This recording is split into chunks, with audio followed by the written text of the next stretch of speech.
নমস্কার বন্ধুরা, আশা করি আপনারা সবাই ভালো আছেন। আমরা সবাই ভালো আছি। তো বন্ধুরা দেখতেই পাচ্ছেন এখানে আমি নিয়েছি 2টো বেগুন আর একটা আলু, আর দেখুন কতগুলো নিয়েছি এখানে গতা মাছ। তো এই মাছগুলোকে আপনারা কে কী নামে জানেন অবশ্যই কমেন্টে জানাতে ভুলবেন না। তো এই মাছগুলোকে কিন্তু আমরা গতা মাছ হিসেবে জানি, আর আমরা এই মাছগুলোকে গতা মাছই বলি। তো আপনারা হয়তো জায়গা বিশেষে অনেকে হয়তো অনেক নামে হয়তো মানে চিনে থাকবেন। তো অবশ্যই কিন্তু কমেন্টে জানাতে ভুলবেন না। তো দেখুন এখানে আলু আর বেগুন, তো আলু আর বেগুনটাকে আমি সুন্দরভাবে কেটে নেব। তো কীভাবে কেটে নেব অবশ্যই সঙ্গে থেকে পুরো ভিডিওটা দেখবেন। তো বন্ধুরা দেখুন এখানে এটা কিন্তু গতা মাছ, ভালো করে মানে দেখতেই পাচ্ছেন আপনারা, দেখলেই বুঝতে পারবেন যে এই মাছগুলোর কিন্তু মাথাটা চোখা থাকে। তো মাছগুলো যেহেতু কেটে নিয়ে এসেছে, তো আমি আপনাদেরকে গোটা অবস্থায় দেখাতে পারলাম না। তো বন্ধুরা দেখুন এখানে কিন্তু মাছগুলো পুরোপুরি মানে ধুয়ে পরিষ্কার করে নেওয়া আছে। তো এখন আমি এখানে লবণ আর হলুদ মাখিয়ে নেব। তো বন্ধুরা দেখুন এখানে আমি স্বাদ মতো দিয়ে দিচ্ছি লবণ, আর এখানে দিয়ে দিলাম হালকা হলুদ।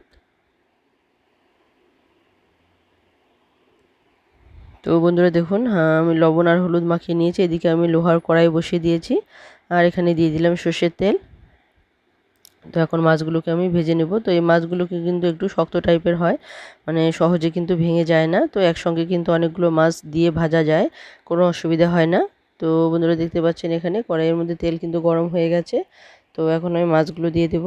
তো এই মাছগুলো কিন্তু অবশ্যই মানে রান্নার একটা বিশেষ একটা প্রসেস আছে, মানে পদ্ধতি আছে। তো কোন সময় ঝোলের মধ্যে এই মাছগুলো দিতে হয় সেটাও কিন্তু অবশ্যই একটা জানার বিষয়, কারণ এই মাছগুলো কিন্তু একটু শক্ত টাইপের হয়। তো অবশ্যই বন্ধুরা বলবো সঙ্গে থেকে পুরো ভিডিওটা দেখবেন। তো বন্ধুরা দেখুন যেহেতু এই মাছগুলো ভেঙে যায় না, তাই কিন্তু অনেকগুলো মাছ একসঙ্গে সুন্দর করে ভেজে নেওয়া যায়। তো দেখতে পাচ্ছেন এখানে অনেকগুলো মাছ কিন্তু একসঙ্গে আমি দিয়ে দিয়েছি, আর একটার সঙ্গে কিন্তু একটা লেগেও যাচ্ছে না। আর এদিকে আমি বেগুন আর আলুগুলোকে কেটে রেডি করে নেব।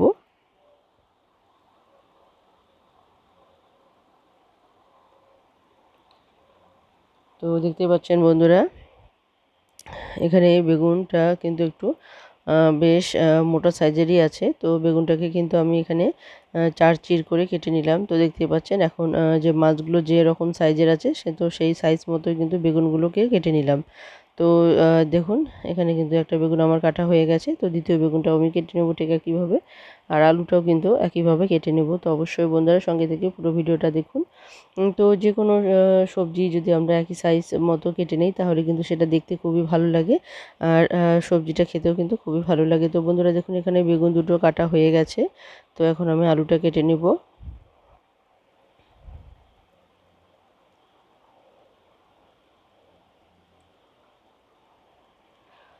তো বন্ধুরা অবশ্যই বলবো পুরনো বন্ধুরা যে সমস্ত বন্ধুরা সঙ্গে আছেন সবাইকে অসংখ্য অসংখ্য ধন্যবাদ। তো এভাবেই সবসময়ই সঙ্গে থাকবেন বন্ধুরা, আপনাদের জন্য কিন্তু অনেকটা পথ এগিয়ে এসেছি। আপনাদের অনেক অনেক ভালোবাসা। তো আপনাদের সবসময় আমি কমেন্টগুলো পড়ি, খুবই ভালো লাগে। আপনারা সবাই খুব মানে সুন্দর খুব ভালোভাবে কমেন্ট করেন। আপনাদের কমেন্টগুলো পড়তেও খুবই ভালো লাগে। তো বন্ধুরা এভাবে সবসময় পাশে থাকবেন। তো আমি আর কারোর নাম নিচ্ছি না, কারণ অনেক বন্ধুই আছেন যারা প্রতিদিনই মানে আমার সঙ্গে দেখা করতে আসেন আর কমেন্ট করেন।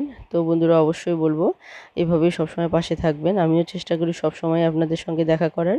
তো বন্ধুরা দেখুন এখানে কথায় কথায় কিন্তু আমি আলুটা ছুলে নিয়েছি, আর আলুটাকে আমি 3টে পিস করে নিয়েছি। তো দেখতেই পাচ্ছেন আলুটাকে কিন্তু 3টে পিস করে নিয়েছি, কারণ এখানে যেহেতু মাছগুলো কিন্তু একটু চিকন চিকন সাইজের, যার জন্য কিন্তু আলুগুলোকে আমি সেই সাইজ মতো কিন্তু কেটে নিচ্ছি। তো দেখতেই পাচ্ছেন এখানে আলুগুলোকে কিন্তু আমি মিডিলে কিন্তু 3টে টুকরো করে নিয়েছি। তো দেখতে পাচ্ছেন এখানে আলুটা 3টে টুকরো করার পর কিন্তু যে একটু অংশ মোটা আছে, তো সেই অংশটাকে আমি আবারও একটুখানি কেটে নিলাম। তো দেখতেই পাচ্ছেন এখানে কিন্তু প্রথমে 3টে পিস করে নেওয়ার পর যেই অংশটা একটু মোটা আছে সেই অংশটাকে আবার একটা পিস করে নিয়ে তারপর আমি কিন্তু লম্বা করে কেটে নিলাম। এতে করে কিন্তু আলুগুলো সব একই সমান হয়ে গেছে, দেখতে পাচ্ছেন খুব সুন্দর হয়ে গেছে কিন্তু কাটা। তো এইভাবে কিন্তু সুন্দরভাবে কাটলে কিন্তু তরকারিটা খেতেও ভালো হয়, দেখতেও সুন্দর হয়। তো অবশ্যই বলবো প্রত্যেকটা সবজি যদি আপনারা এভাবে সুন্দরভাবে কেটে নিতে পারেন তাহলে আপনাদের রেসিপি কিন্তু দেখতেও খুব ভালো লাগবে আর খেতেও খুবই ভালো লাগবে। তো বন্ধুরা দেখতে পাচ্ছেন এখানে বাকি অবশিষ্ট যে মাছগুলো আছে সেগুলো আমি ভেজে নিচ্ছি। তো দেখুন এখানে মাছগুলো কিন্তু আমার ভাজা হয়ে গেছে আর এদিকে যে অবশিষ্ট তেল আছে এই তেলের মধ্যে কিন্তু আমি বেগুনগুলোকে ভেজে নেব। তো এখানে কিন্তু আর অবশিষ্ট তেলের মধ্যে কিন্তু আর বাকি আমি তেল দেব না, কারণ এখানে যে তেল আছে এই তেলের মধ্যে কিন্তু সামান্য তেলের মধ্যে বেগুনগুলোকে আমি ভেজে নেব। তো বন্ধুরা অবশ্যই এই বেগুন ভাজার সময় কিন্তু আমি আর কোনো রকম তেল দিচ্ছি না। তো দেখতেই পাচ্ছেন আর মাছগুলো পুরোপুরি ভাজা হয়ে গেছে। তো দেখুন এখানে অল্প তেলের মধ্যেই কিন্তু বেগুনগুলোকে আমি ভেজে নিয়েছি।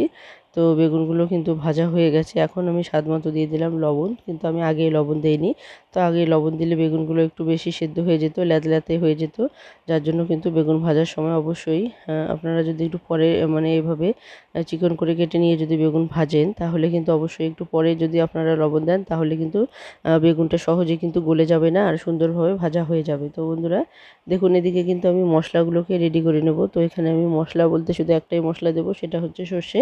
তো এখানে সর্ষে পাউডার নিয়েছি বন্ধুরা। সর্ষে পাউডার সাধারণত এমনিতে জলে গুলেও কিন্তু দেওয়া যায়, কিন্তু এতে কিন্তু সর্ষে পাউডার অনেক সময় তেতো লাগে। তো অবশ্যই বলবো আমি সবসময় সর্ষে পাউডার মানে বাজার থেকে নিয়ে আসলেও কিন্তু সর্ষে পাউডারটাকে আমি গুলিয়ে দেই না। সর্ষে পাউডারের সঙ্গে কিন্তু লঙ্কা আর সামান্য পরিমাণ লবণ নিয়ে আমি কিন্তু এটাকে আবারও শিলনোড়ায় একটু বেটে নেই। তাহলে কিন্তু সর্ষের যে স্বাদ সেটা কিন্তু দ্বিগুণ বেড়ে যায় আর এর তিতো ভাবটাও চলে যায়। তো অবশ্যই বলবো বন্ধুরা যে তো দেখুন এখানে কিন্তু হলুদ গুঁড়ো আমি দিয়ে দিলাম আর সামান্যটুকু কাশ্মীরি লঙ্কা গুঁড়ো আমি দিয়ে দেবো কালারের জন্য। তো দেখতে পাচ্ছেন এখানে সামান্য পরিমাণ কাশ্মীরি লঙ্কা দিয়ে দিলাম, হাফ চামচেরও কম পরিমাণ।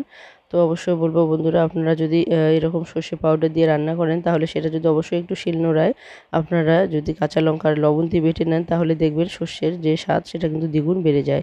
তো বন্ধুরা দেখুন এখানে আমি সিলভার কড়াই নিয়েছি। আমি এখন যে মাছের যে ঝোলটা আছে সেটা বানিয়ে নেব। তো এখন দেখুন এখানে কড়াইয়ের মধ্যে সর্ষের তেল দিয়ে দিয়েছি। এখন আমি দিয়ে দিলাম কাঁচা লঙ্কা আর সামান্য পরিমাণ কালো জিরে কিন্তু আমি এখানে দিয়ে দিলাম। তো বন্ধুরা দেখতে পাচ্ছেন এখানে কালো জিরে আর মানে যে লঙ্কাটা আছে সেটা ভাজা হয়ে গেছে। এখন আমি দিয়ে দিলাম যে আলুগুলো, সেই আলুগুলো কিন্তু দিয়ে দিলাম। আলুগুলোকে সুন্দরভাবে এখানে ভেজে নেব। আর অন্যদিকে কিন্তু আমি লোহার কড়াইয়ের মধ্যে বেগুনটাকে ভেজে রেখে দিয়েছি। তো বেগুনটা কিন্তু এখন আমি দেবো না, তো সঠিক সময়ে কিন্তু দেবো। তো অবশ্যই বলবো বন্ধুরা স্কিপ না করে এই জন্য প্রত্যেকটা স্টেপ বাই স্টেপ আপনারা ফলো করবেন, তাহলেই দেখবেন আপনারা এরকম একটা সুস্বাদু রেসিপি তৈরি করে নিচ্ছেন। তো বন্ধুরা এখানে কিন্তু কোনো রকম পেঁয়াজ বা রসুন আমি ব্যবহার করব না। পেঁয়াজ বা রসুন ছাড়াই কিন্তু এটা খুবই সুস্বাদু হবে। তো বন্ধুরা দেখুন এখানে আমি স্বাদ মতো লবণ দিয়ে দিলাম আর সামান্যটুকু হলুদ দিয়ে দিলাম। তো এখানে লবণটা কিন্তু একবারে আমি ঝোলের লবণই দিয়ে দিয়েছি, যতটা পরিমাণ ঝোল করব সেই আন্দাজ মতো কিন্তু লবণটা দিয়ে আমি এখানে আলুগুলোকে ভেজে নেব।